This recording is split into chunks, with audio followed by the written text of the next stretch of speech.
Bonne nouvelle, Kékérose va partir en guerre seul contre les ours de là-haut, là, dans le froid. Là. Il combattra seul les forces ennemies. Alors, Kékérose, c'est un soldat d'élite de l'armée française. C'est un militaire haut gradé, entraîné par les forces spéciales américaines. Son parcours militaire est très impressionnant. C'est d'abord un vétéran de la guerre du Covid, ça veut tout dire. Et durant cette guerre meurtrière, il a fait prisonnier 60 millions de gens. Kékérose les a stressés, confinés et détruits mentalement. C'est un dur. Kékérose sait manier toutes les armes de guerre connues et inconnues, et même tordues. Il maîtrise à la perfection les armes psychologiques, manipulatrices et mensongères. La propagande, ça, c'est son rayon. Il maîtrise à la perfection les armes nucléaires, les armes chimiques, bactériologiques, virales et vaccinales. Alors, je vous donne un exemple pour comprendre. Il est capable, à lui seul, d'arrêter un char moderne ennemi, lancé à pleine vitesse contre lui. Lui, le Kékérose. Quand un char lui fonce dessus, Kékérose se jette d'un bond comme ça sur le côté pour l'éviter. Kékérose cale discrètement sa botte comme ça là, sous les chenilles du char. Le char se retrouve immobilisé, neutralisé, et puis par un violent coup de rein, Kékérose bascule le char de plusieurs tonnes quand même. Il le bascule sur le dos. Il le retourne comme une tortue. Peu de gens le savent, mais quand un char est retourné sur le dos, ses chenilles tournent dans le vide. Il est neutralisé. En langage militaire, c'est ce qu'on appelle la Caraïbe, la technique de la Caraïbe, en référence à la tortue justement des Caraïbes. Ensuite, Kékérose n'a plus qu'à extraire l'ours de son habitacle. Il le sort comme ça.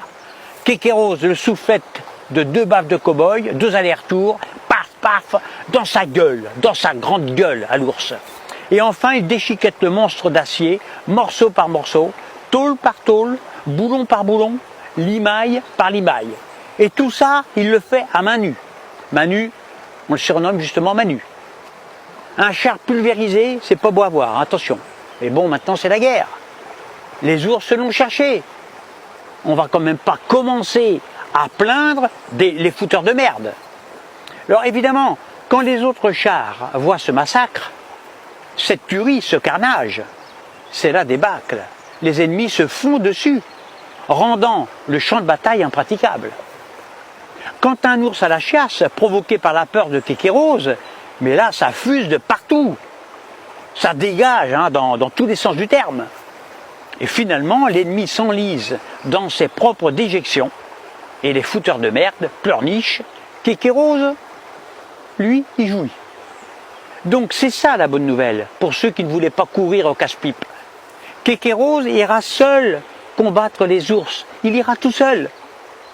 Comme Kékérose est le chef des armées et que sous sa capote rose, il cache une arme secrète rose, de la grosseur d'un radis rose, eh bien c'est Kékérose et lui seul qui partira au front contre les ennemis. Le peuple est heureux, rassuré de ne pas servir de chair à canon. Alors là, c'est Francis Ngannou, le Predator, champion du monde de MMA. Il arrive sur le ring, habillé tout en rose. Grosse patate, ça n'a pas été long, moins de 2 rounds. Que les ours se méfient. Kékérose veille sur nous. Grâce à Kékérose, la guerre n'aura pas lieu entre les 2 pays. Ouf! Pourquoi? Eh bien parce que les gros ours ont bien trop peur d'affronter Kékérose. Kékérose a un petit Kékérose. Il porte les couleurs de la France. Vive le Kékérose de Kékérose. À bientôt pour une prochaine vidéo.